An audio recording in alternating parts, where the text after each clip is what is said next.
ইন্নাল হামদুলিল্লাহ ওয়াসসালাতু ওয়াসসালামু আলা রাসূলিল্লাহ আম্মা বা'দ। আধুনিক বিশ্ব ব্যবস্থায় হিউম্যানরা এক নজিরবিহীন মানসিক দাসত্বে জীবন যাপন করছে।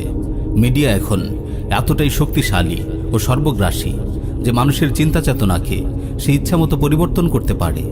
আপনি কি দেখছেন না, সমকাম, পশুকাম, পায়ুকাম, পরকীয়া ইত্যাদির মতো নিকৃষ্ট বিকৃত কাজগুলোকেও মিডিয়া কিভাবে মানুষের কাছে মানবাধিকার বলে প্রতিষ্ঠা করে ফেলেছে। Britain, France, Spain, Germany, Norway, Sweden, Denmark সহ ইউরোপের অন্তত 29টি রাষ্ট্রে সেম সেক্স ম্যারেজ বা সমকামী বিয়ে রাষ্ট্রীয় আইনে বৈধ। ভারতে